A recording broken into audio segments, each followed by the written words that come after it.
sagebrush covered hill behind us. We'll just see what kind of the creatures of the night will come by to check out our fish head bait. We can see the bait from the day before is already eaten up and scattered around here. So we're going to put new bait out and just see what happens. It says 67 images saved. Wow.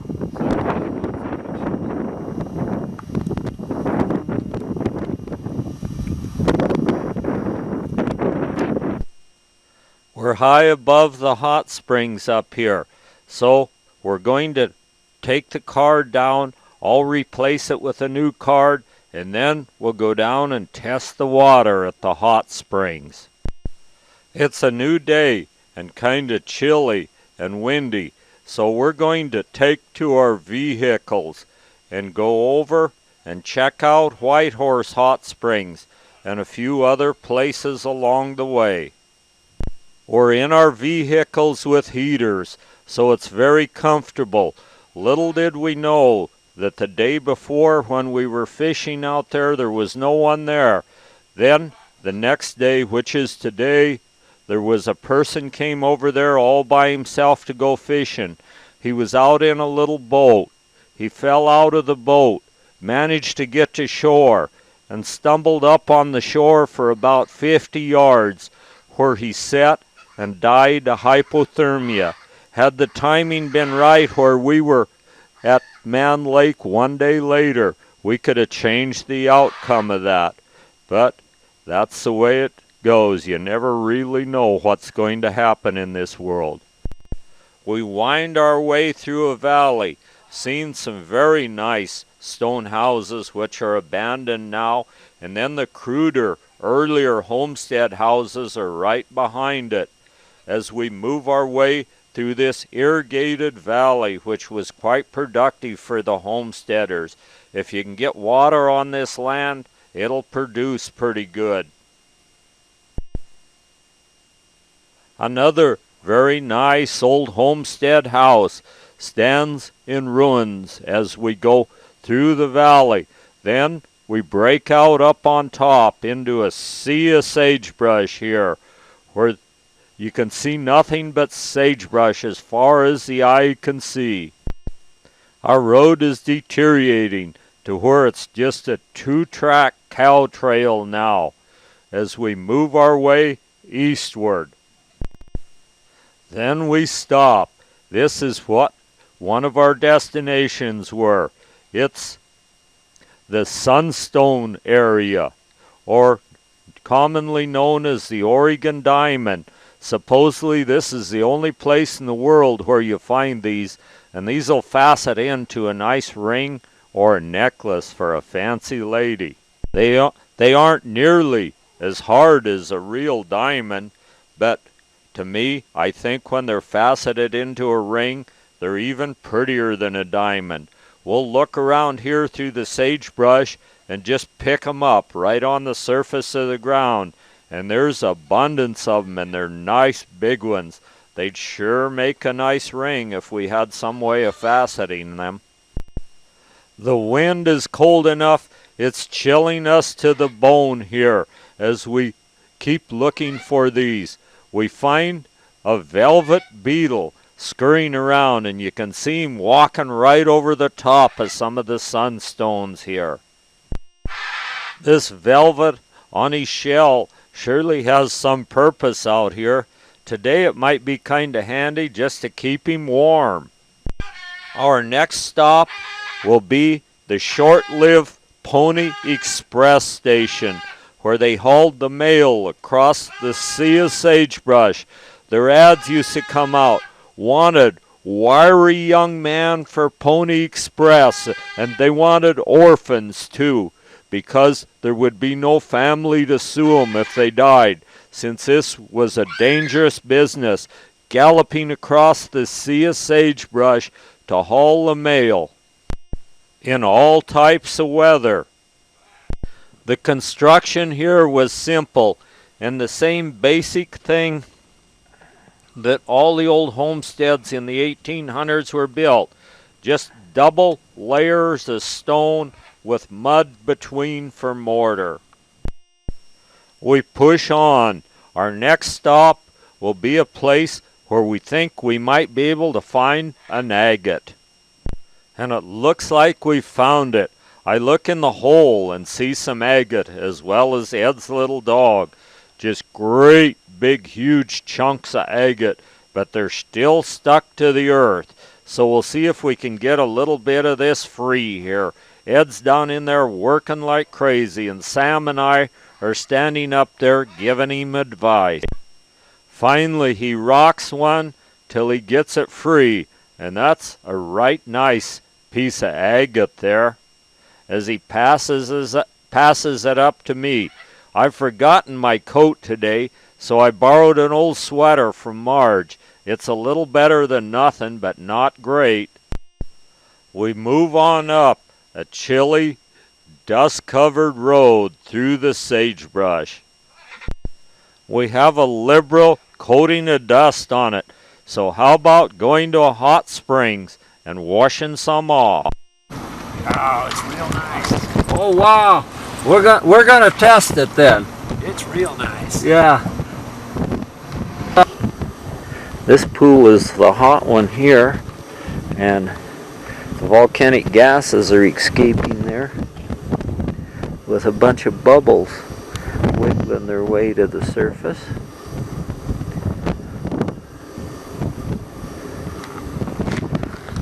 And then this bigger pool over here is the cool one.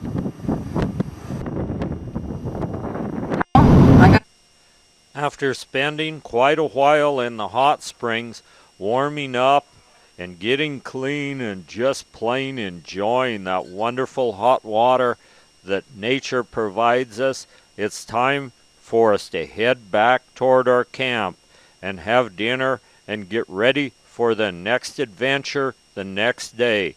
Marge doesn't seem like she wants to get up this morning. That buffalo robe she sleeps under is just too comfortable.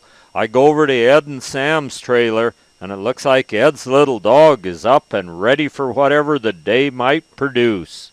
Yeah, she's ready to go. Okay. There's no doubt about it. The little dog's decided we're going someplace, and she is anxious to go too.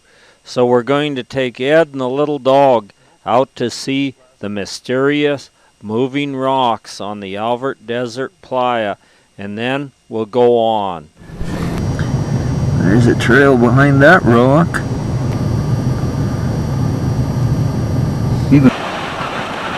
Now there's a dandy moving rock trail. And it comes on a 90-degree turn here from I don't know how far. Slide.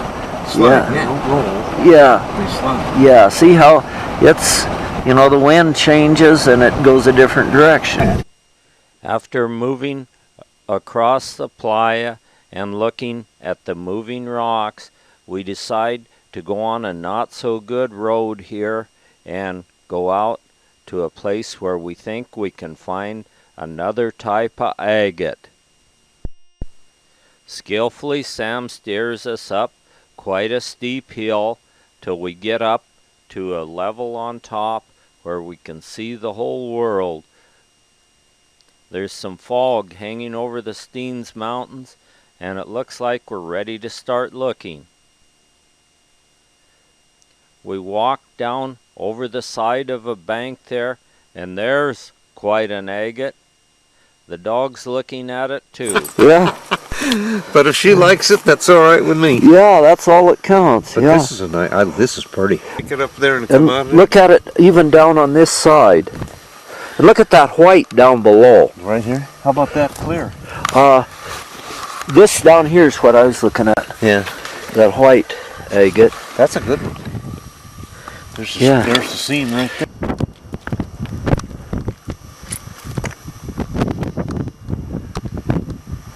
Yeah, it looks like Tom's got himself some real nice ones. Some really nice agate. Now it's time for us to leave the agate place and go on out and see if we can find an old homestead shack or something else to look at.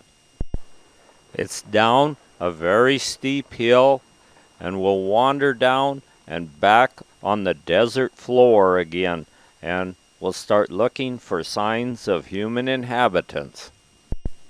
Lacey chose to walk down the steep hillside.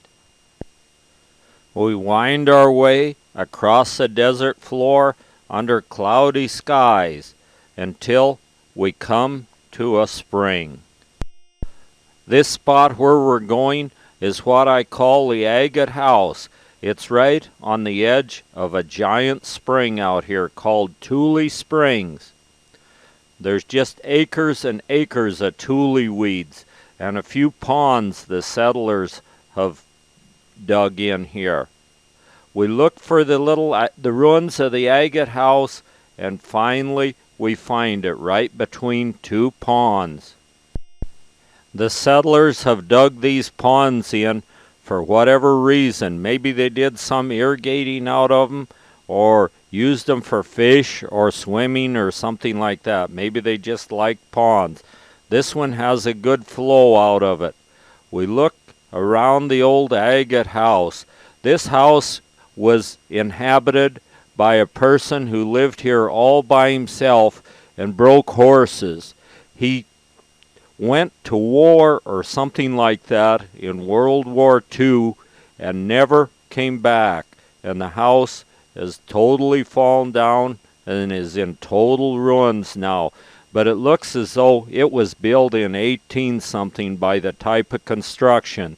So I need to do more research and find out more about this very interesting place. And it looks as though it had a sod roof which caved in, and you can see the remains of it in the center.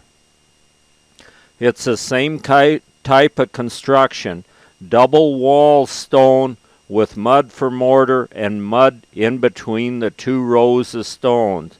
It looks out over an alkali flat, but there are areas where there isn't as much alkali, where they could have grown a garden and even irrigated a little bit of pasture for the horses he was breaking. What a paradise to live out here with your horses and break horses for a living, right out here with the Steens Mountain standing tall in the background.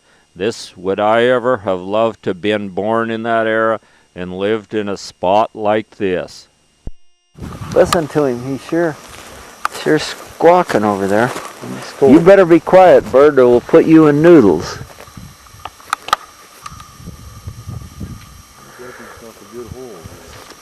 Yeah. Do you think that could have been for irrigation, or maybe he grew fish in it, or? Well, it wasn't for stock watering. No, it wouldn't.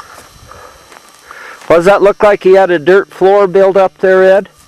I think so. Inside? Yep.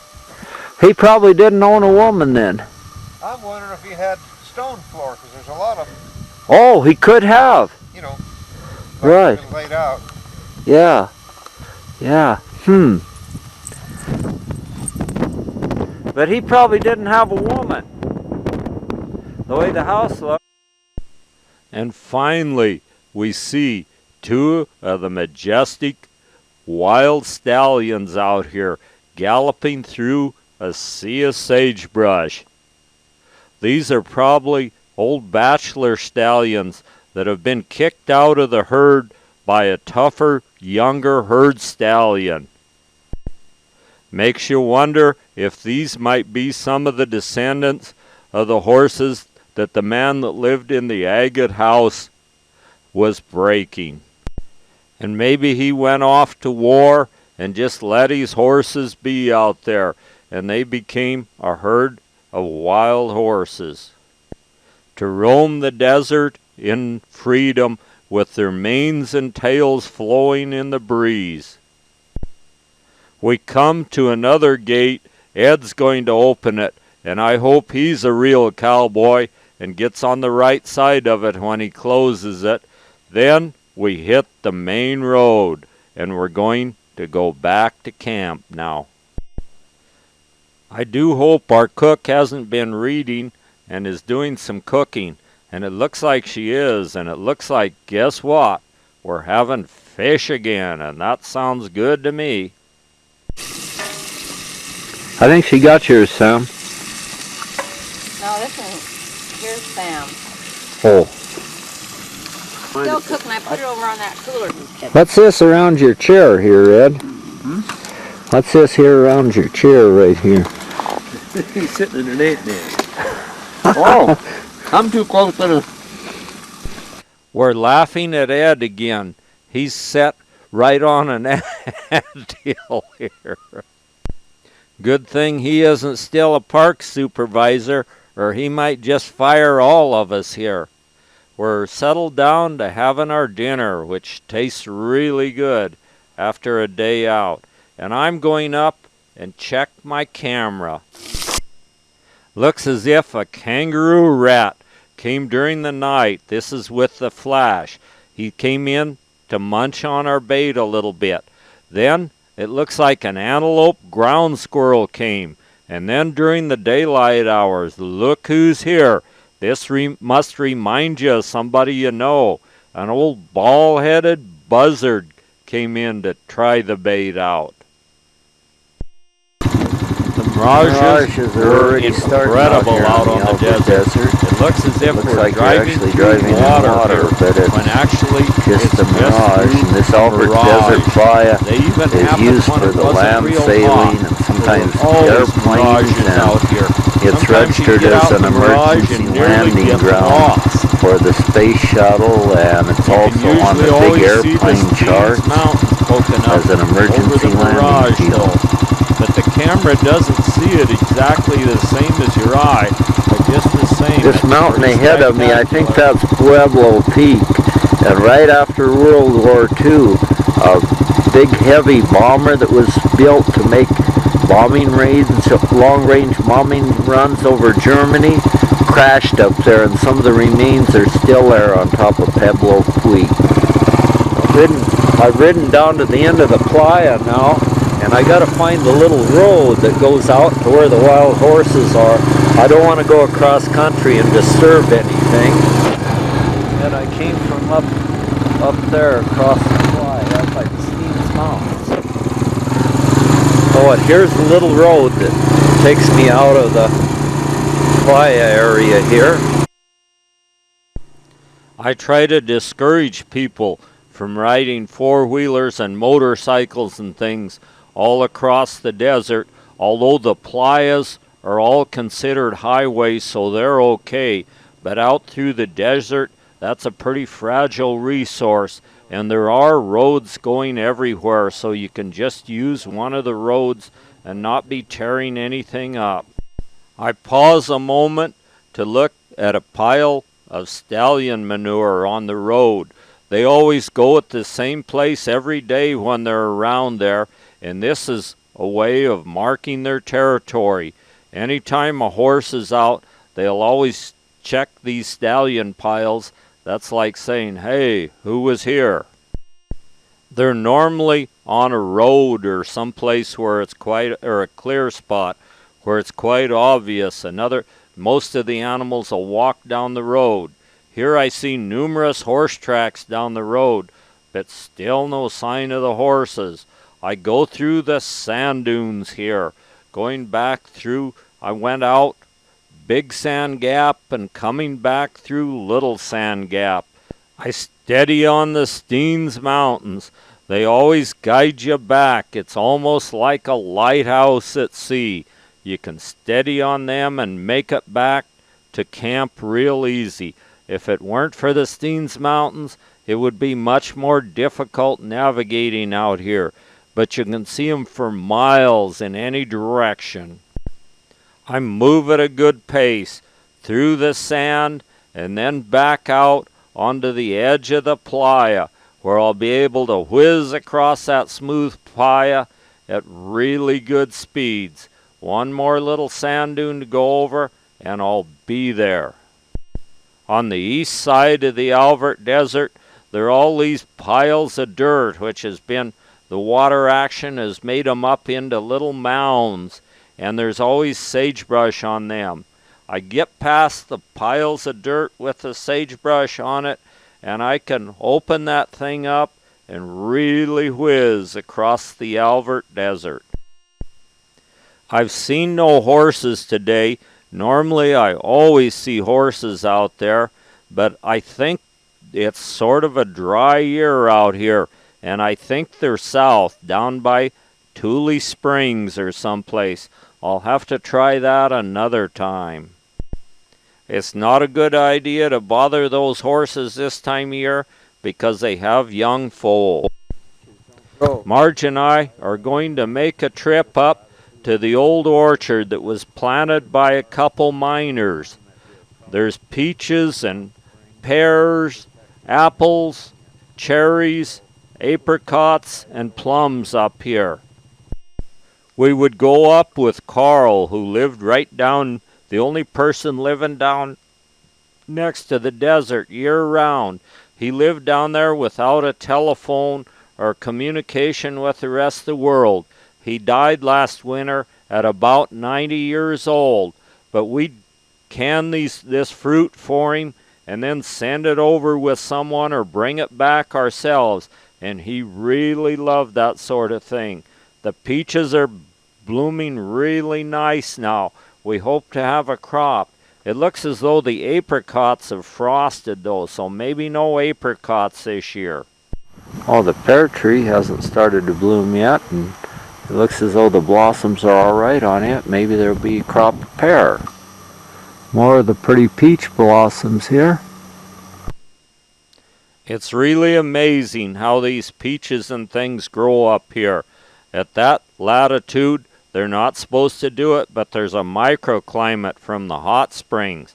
We see the hot springs down below us, and so we'll go down there and try some of that nice hot water here in a little bit. Marge is walking down the trail to the springs, and here's the hot springs. There's a really good creek of kind of scalding hot water. We run it into the pools by a pipe here, and then when it gets hot enough, we shut it off and let it air cool, and that works really well here. The old shack has been around here for a long time, and it has numerous bullet holes in it. That's part of the character of it. And this pool was built in the 1930s by a European man that came through here. They put him up at the ranch while he built the pools, and I guess in the 1930s that was all you could expect. Old wash machine and dryer tubs work as seats in there. The water's a little chilly, so we'll turn in the hot water here and warm it up just a little more. The hot springs is on the property of the Alvord Ranch, but they tolerate people using it yet to this day. Whoever's there, it's their job to clean the pools and do whatever fixing needs to be done there, just by the users.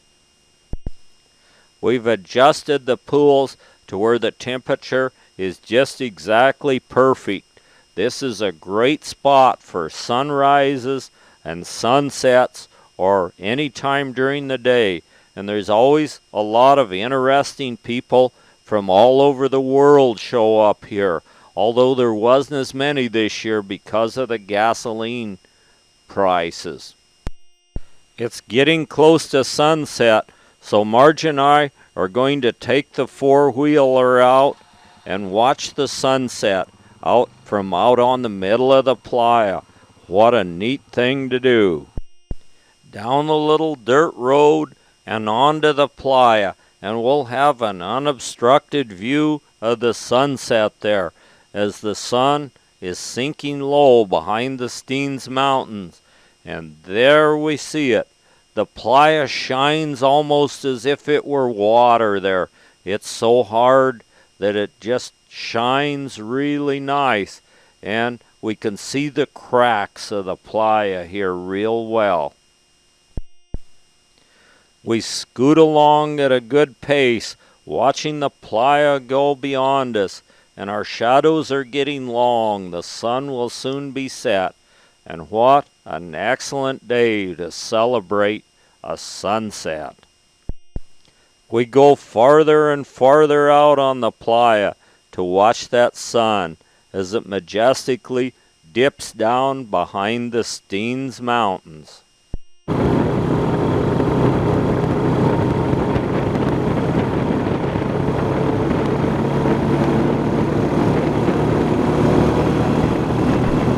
The wind blows across our face and through our hair as we watch the sunset at a good speed out across the playa.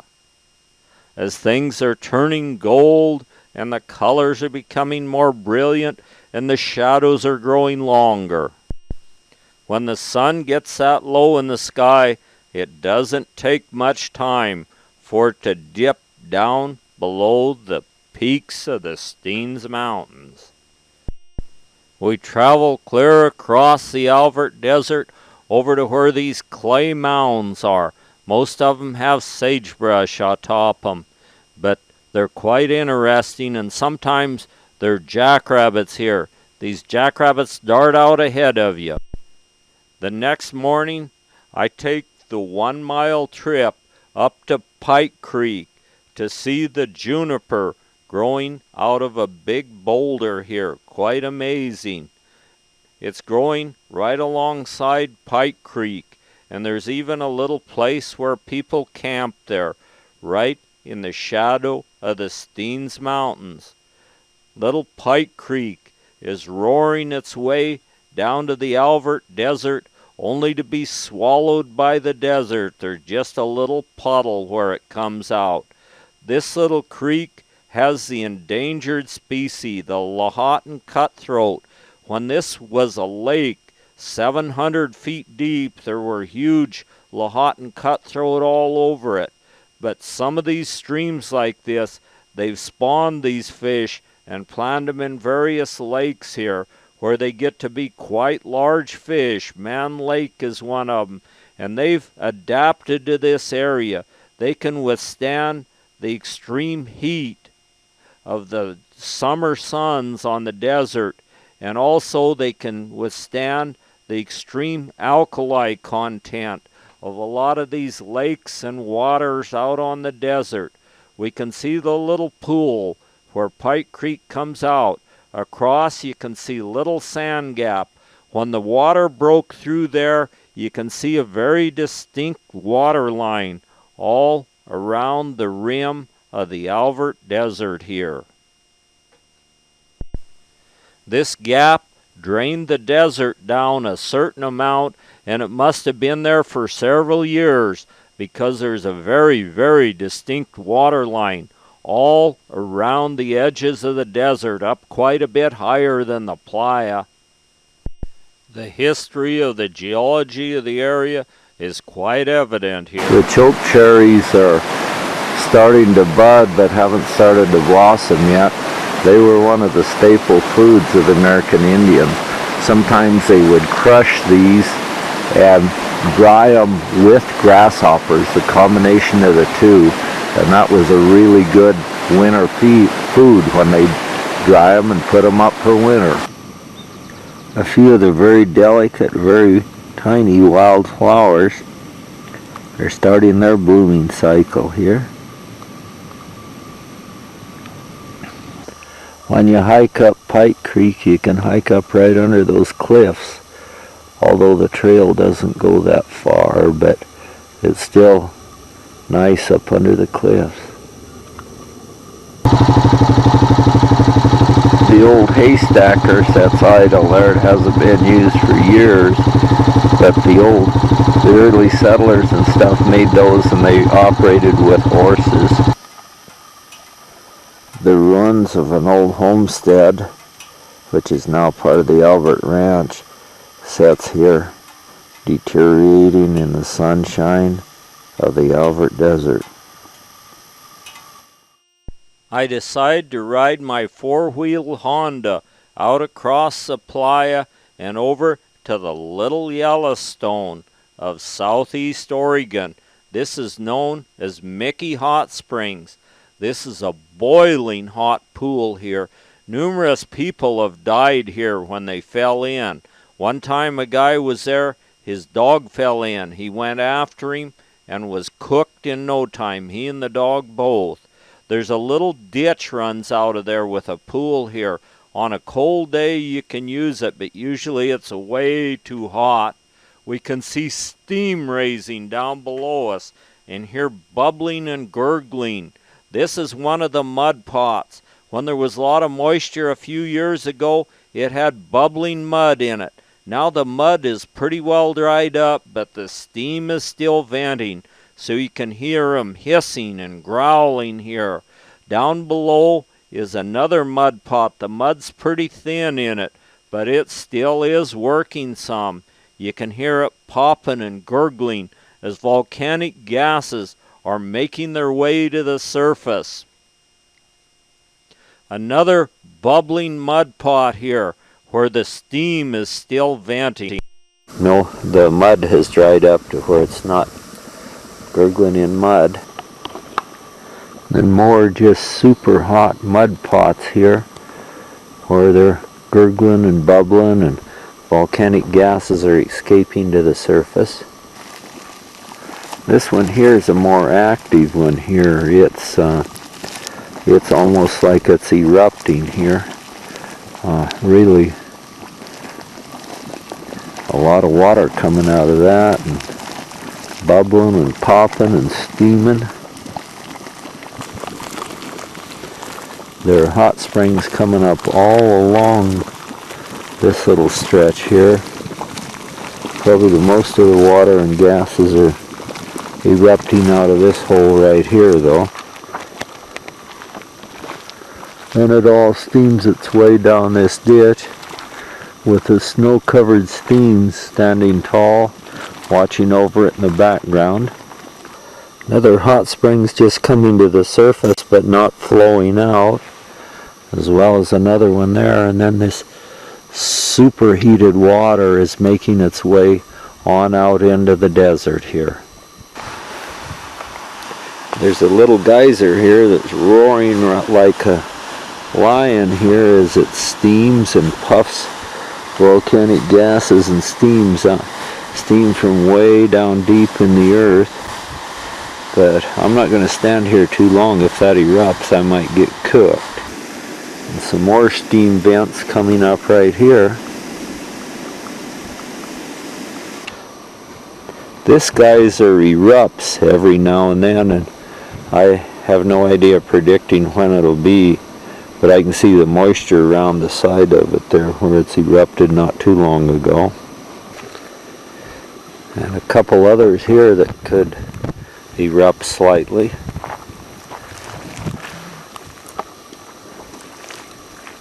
Sometimes a hot spring will become plugged, and so it'll come out in another spot. And this apparently was a hot spring or geyser at one time here. And there is a little algae covered hot springs coming up and flowing a little bit right into it now. An old buck antelope watches me go by as I head back toward camp. When we get back, I'd promised Marge one of those wonderful milkshakes at Fields.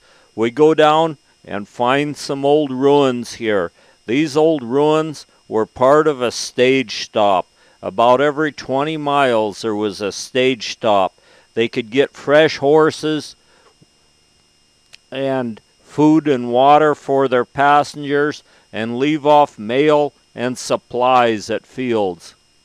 And some of the remains are still there. This old cabin was part of the same operation here, and they're all just across the road from the Field store.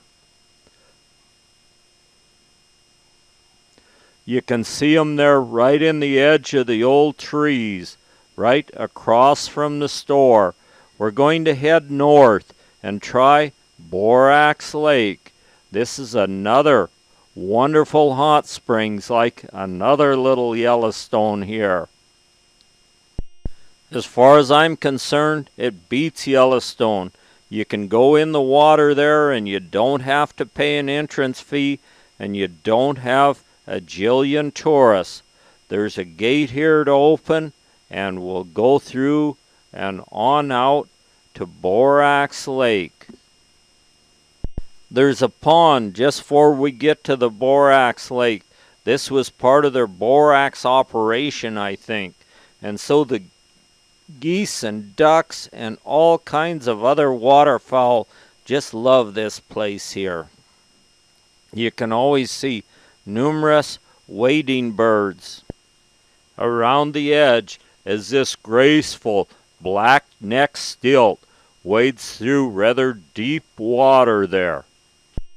Borax was once processed and mined here, mostly Chinese labor, and we can see the site up above us where they processed this.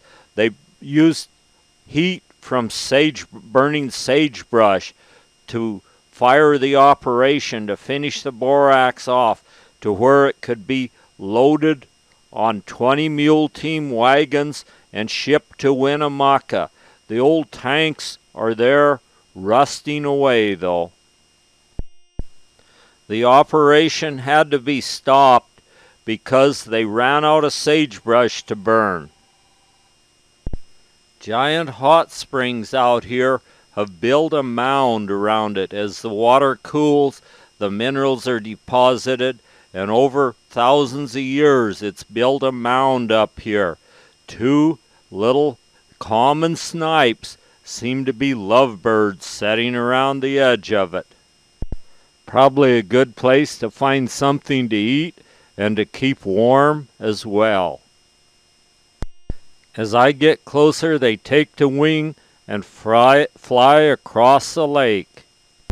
This lake also is home of a little endangered species chub that they bury in the mud around the edge of the hot springs and live their life out there in this hot spring. They've adapted to it.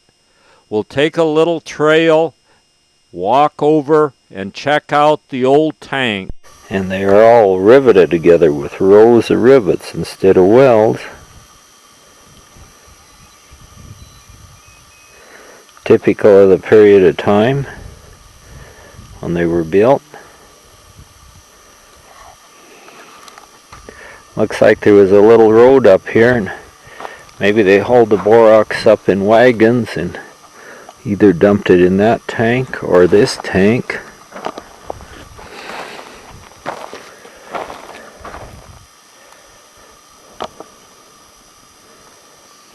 There's been some sort of a wooden structure built here, I guess to load the tanks from. Little hot springs coming up everywhere with some very colorful algae, and these are hotter than fury. The steam's coming off this one, and it's building its own little rim of minerals around the outside. A really deep little pool with scalding hot water in it. Volcanic gases escaping from deep down in the center of the earth. This is a bigger scalding hot pool with really pretty algae formations around it. And it's building its little rim, and another one right behind it. Just pool after pool.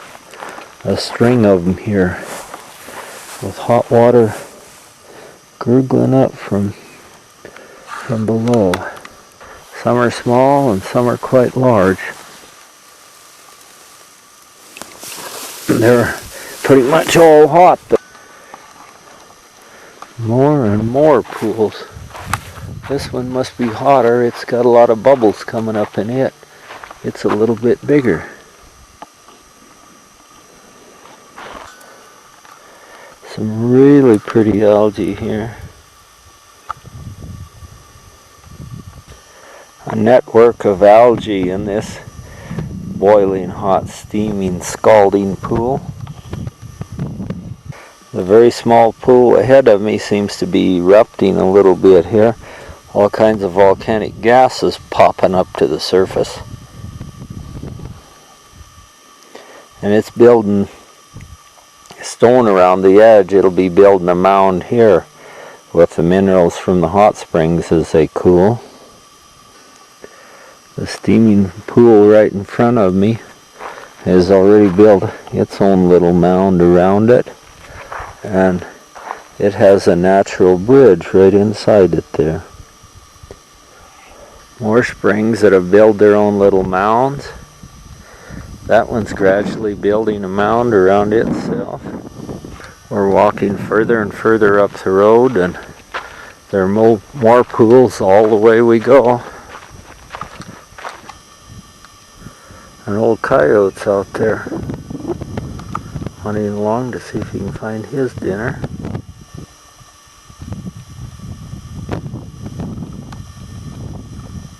He's gonna trot off here and find him a mouse or know the reason why.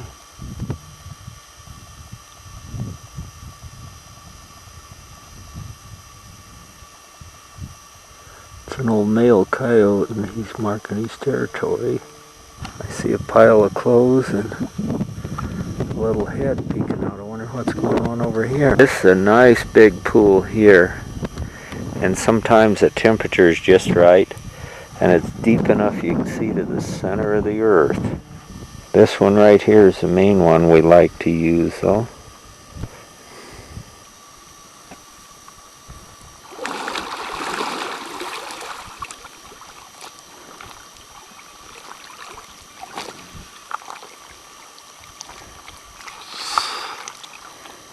Not very hot though.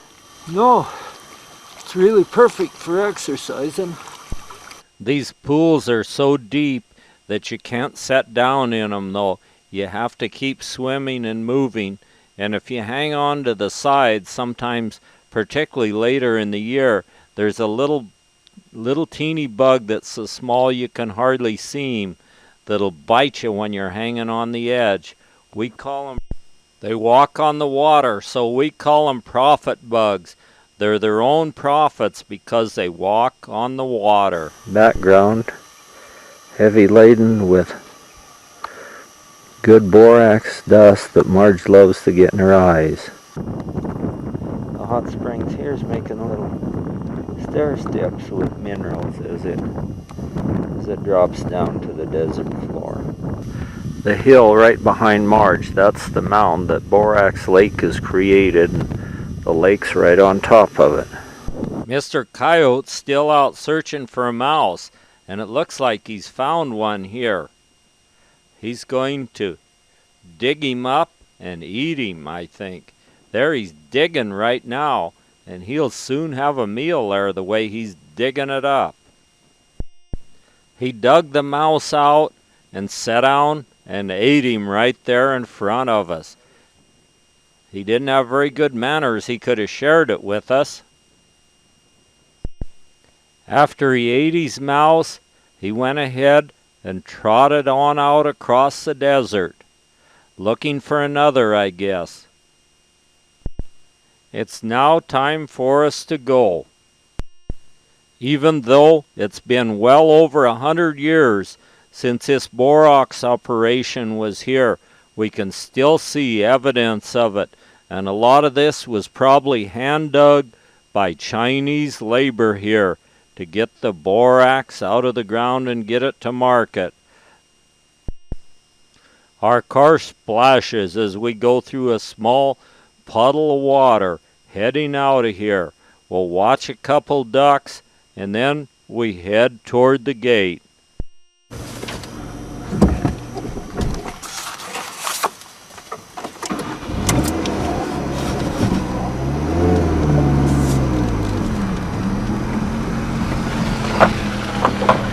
How do you like doing the gate? Yeah.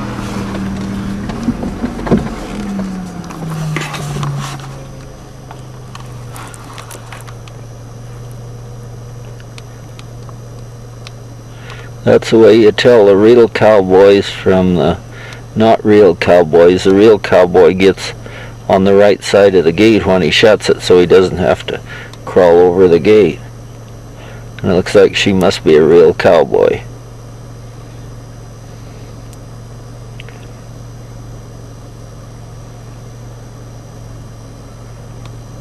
This was the next stage stop north of Fields.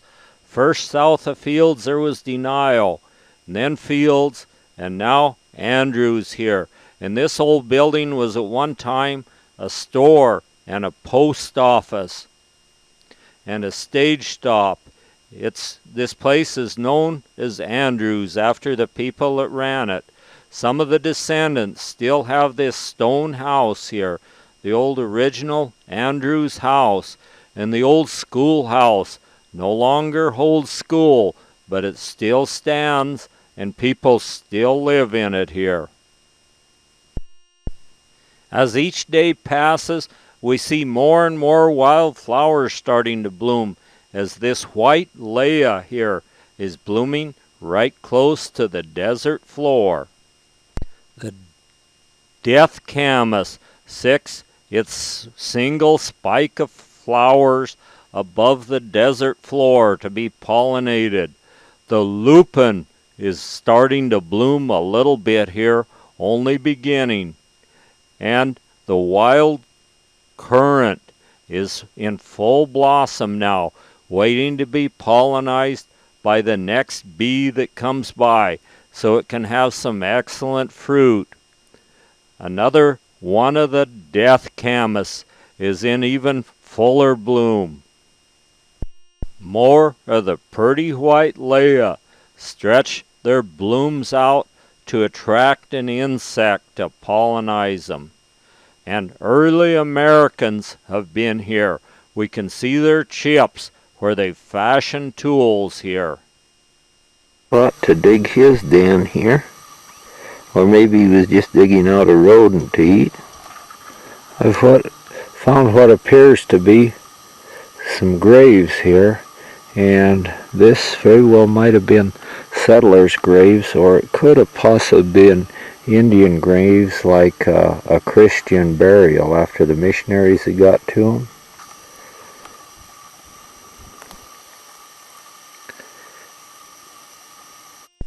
We've met up with Kent here, and we're going to go out.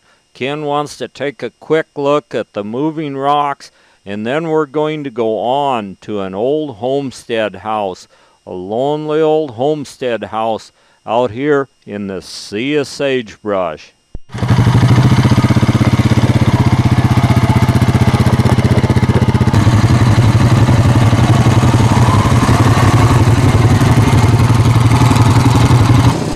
We buzz out across the playa at a decent speed as the early morning sun is beginning to warm.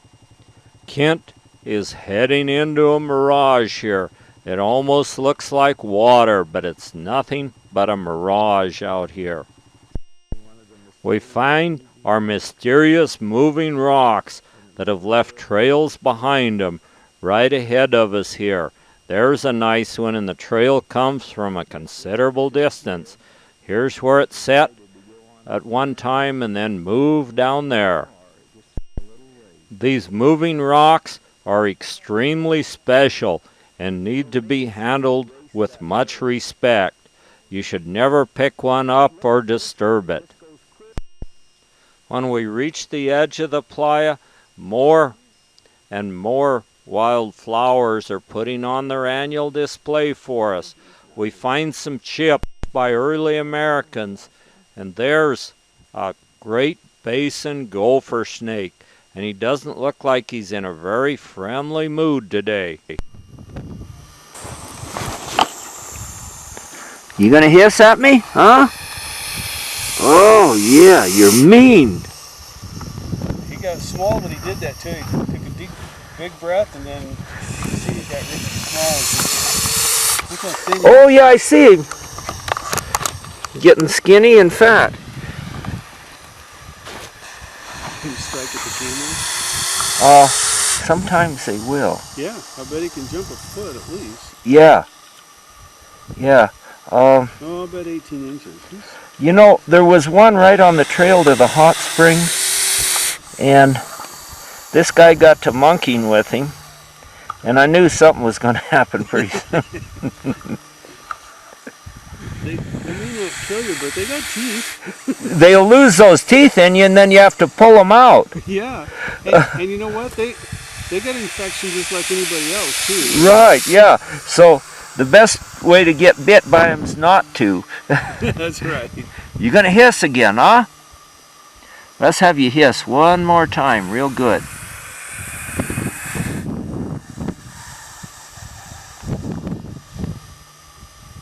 Yeah, he's rattling his old tail there.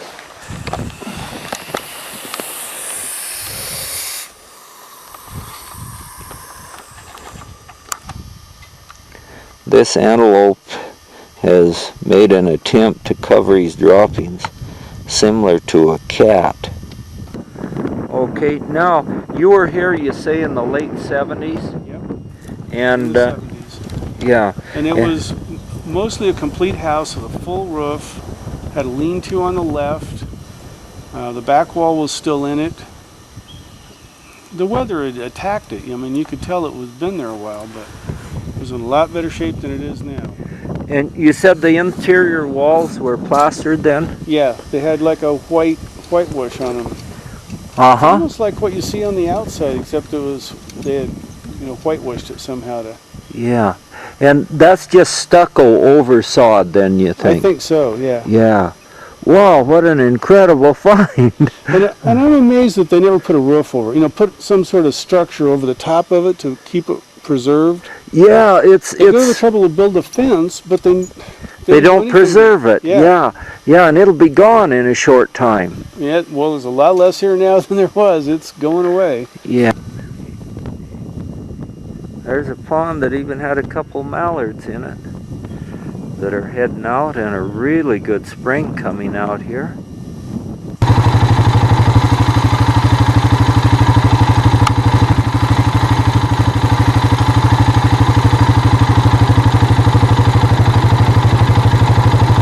Looks to be some antelope just ahead of us, and here's their cat hole again. Antelope make an attempt to cover their droppings similar to a cat, but they haven't quite got it down pat yet, because they never ever succeed.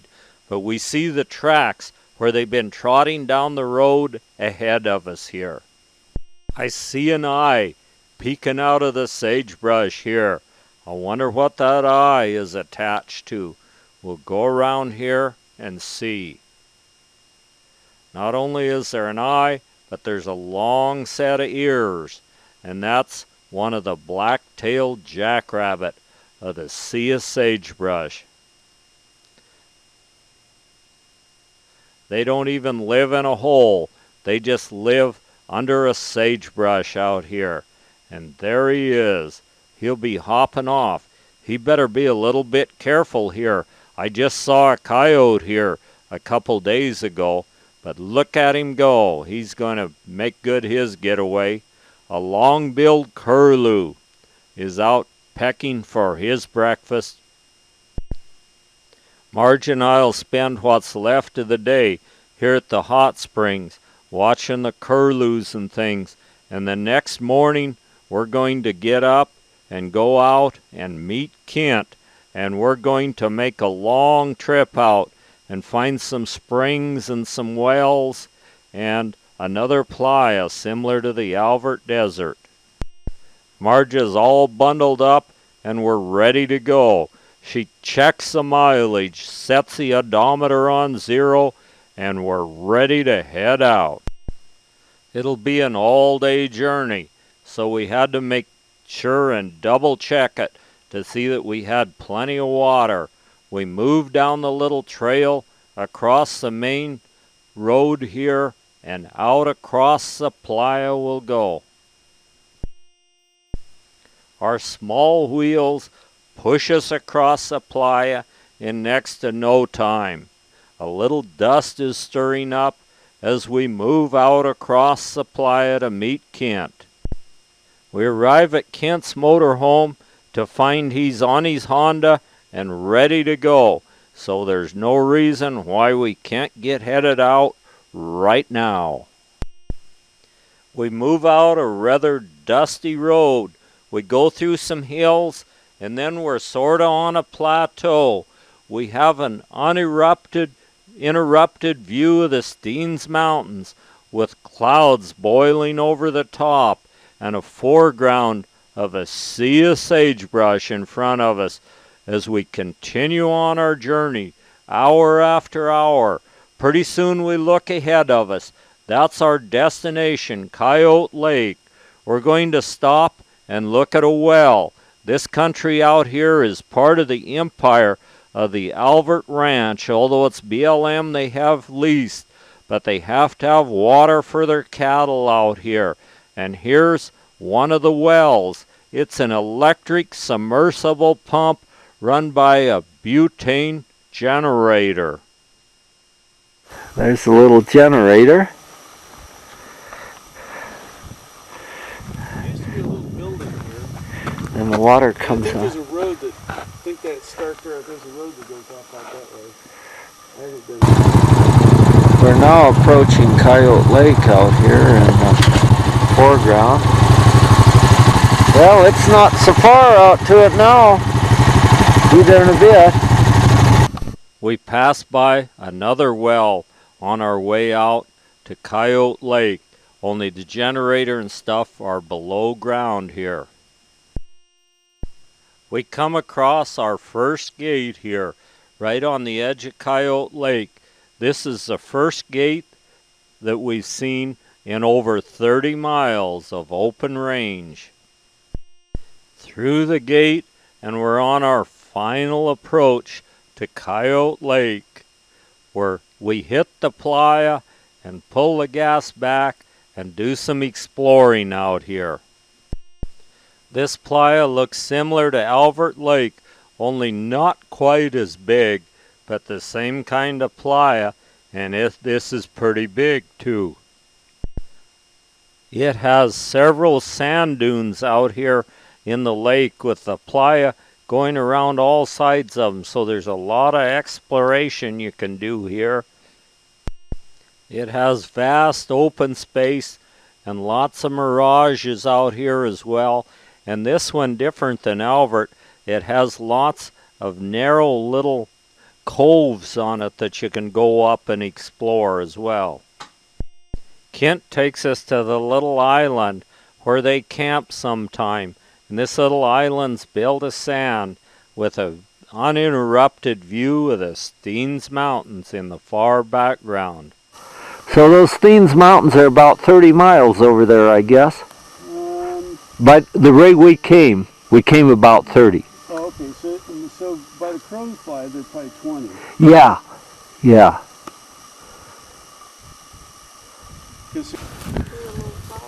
The Kangaroo Rat burrow here, and he's sure been active there. Some of the sand lilies are in bloom here.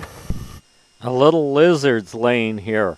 At first we thought he was dead, but he was nothing like being dead.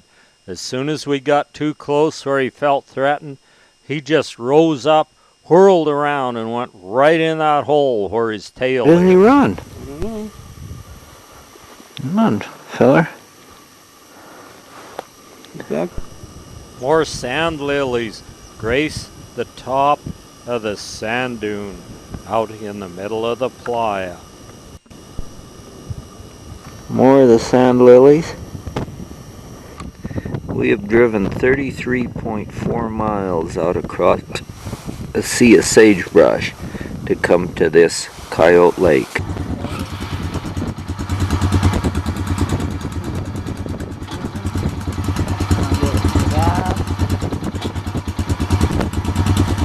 Okay. Okay. Yeah.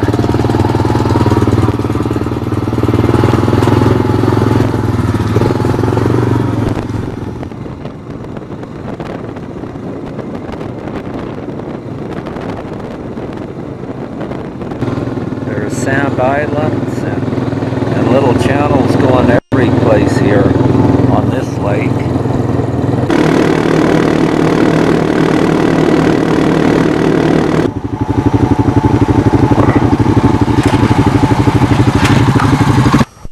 We're going a different route on the way home. We're going by the line shack of the Alvord Ranch out here in the middle of the sea of sagebrush. I don't know what this U.S. mail thing's doing there. Maybe it's a cowboy's sense of humor. We checked this little building. I'm real curious to what's in it. And it's just a saddle shed. When the cowboys are here, there's plenty of room for everyone to hang their saddle. The other little sheds are a couple of bunkhouses for the cowboys to stay in while they're out here. I've heard the Alvord Ranch has a staggering 6,000 head of mama cows, which is almost unbelievable. And then it takes 40 acres per cow. So by doing the math, they have to run these cattle constantly moving them. And this is their shower here to keep cowboys clean. There's a trail to the bathroom out here. The generator must be located underground here that runs the water pipe and electricity for the line shack. Oh, and the water trough again, full of water. The old outhouse is plenty far out here. The wind's apparently blown the door off the outhouse, and looks like a woodpecker drilled him a hole in it, but it's still standing. We're entering Mickey Basin now, and the Steens Mountains are looking good. We're having plenty of dust to eat. It's around 63 miles this way back to where we're camped, and it's all through the territory of one ranch. That's past another all-important well out here, and then we see it. Our first cow we've seen. It's a skinny old cow, and I could see her udder. Looked as though she had a calf, and she's looking around there, and then suddenly out of the sagebrush pops up the nicest looking little calf you've ever seen. She apparently's one that the cowboys missed when they were rounding up the cattle out here. She knows her way around the desert and will be just fine. Next stop is an artesian well. This well's flowing here right on the edge of the playa known as Mickey Basin. It's flowing out a pretty good stream of water, and the water is reasonably warm. There's a place or two out here where you shouldn't drink the water. I guess it's a poison well, some of them are, with way too much arsenic in them. Where the water runs out of this artesian well, we see a few wader birds standing out there looking at us. A huge playa again. This is what they call Mickey Basin, and I can see where some water's coming out on it there now. We travel around the playa on the little road. We stop and walk over where we see the ruins of another typical old stone homestead house out in this area. We'll go over and take a closer look. And this was a pretty nice, pretty big house here for out here. All built of stone, and the double wall with the mud in the center, the mud for mortar. And right next to it here, looks like a spring coming out here. This must be one of the places they got their water then. Really handy.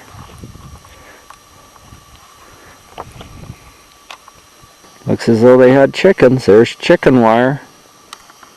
The old fireplace is still standing there to ward off the cold temperatures of the desert breezes on those cold winter nights.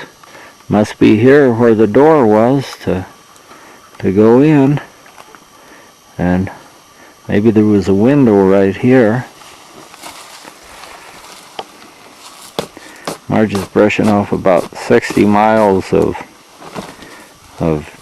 dust off from her coat. In the old fireplace here, it looks like the mud dauber wasps chose to build their nests in here, in the old homestead shack. Some carnivore has eaten a deer quite recently, and there's one of the bones here still fresh inside the old homestead house. The walls are starting to tip slightly, so this old homestead house will only be a memory in a few years. Behind it here is a thicket of wild roses that must have really smelled good about June when they start blooming.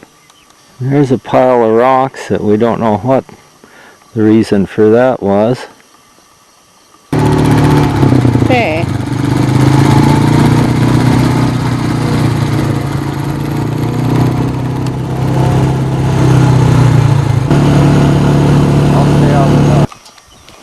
And this is some of the old kraals here, and this is where Mickey's cabin was here, right on the edge of Mickey's Basin here.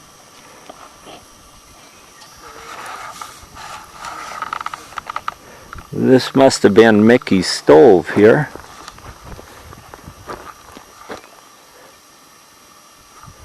His old wood stove that they cooked and heated and everything on.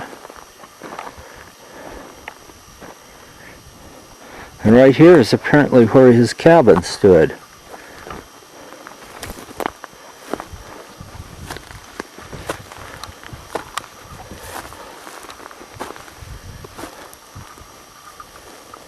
Well, looks like Marge got a liberal coating of dust after traveling 93.9 miles out across the sagebrush and dust.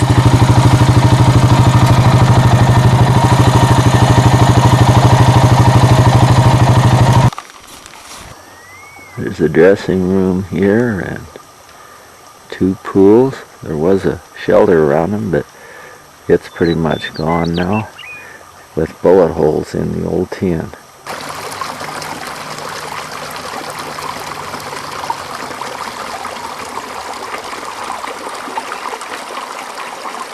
The phlox are blooming very nicely now, as well as many other flowers, lending a touch of color to the desert floor. I walk up to where the Rattlesnake Den was last year, and what do I see but a nice fat rattlesnake laying right in front of where it was. That's enough of that darn rattling out of you.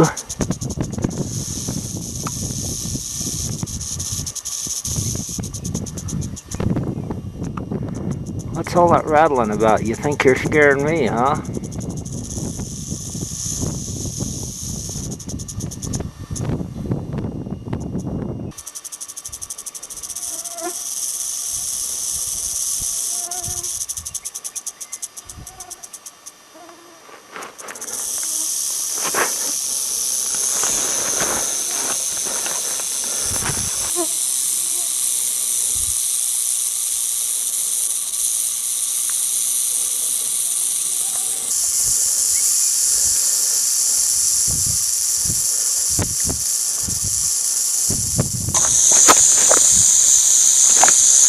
Let's stir you out of there a little bit. Come on. Come on. Come on out of there.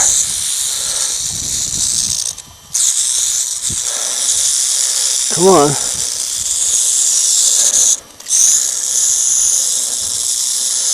Come on. Let's get a good look at you here.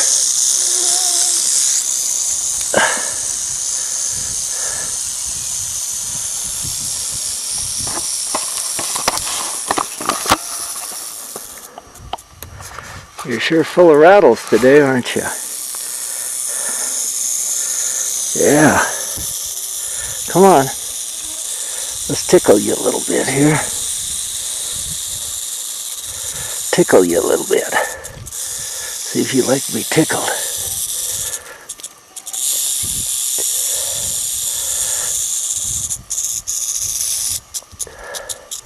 Oh, you're not too bad a rattler, are you? Yeah, let's look at you here. See how many rattles you've got.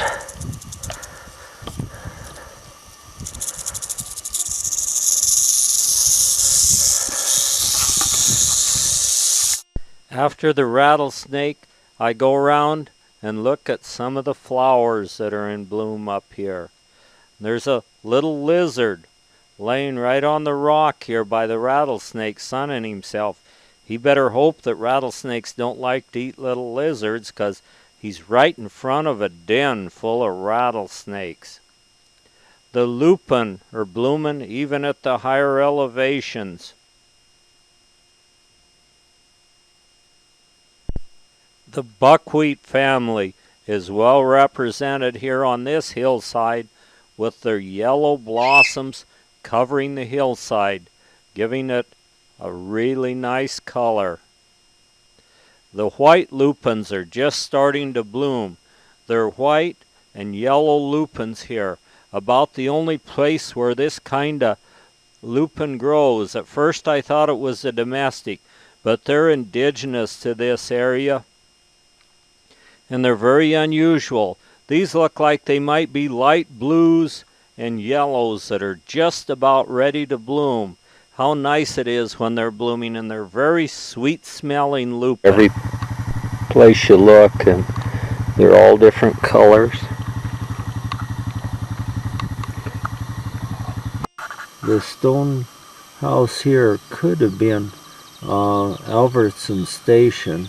It was an old 1880 something stage stop, if that's correct, where they'd get fresh horses, and the people on the stage could get off, and also they brought the mail and supplies to the settlers. But I haven't done the research on it yet to find out for sure if this is it.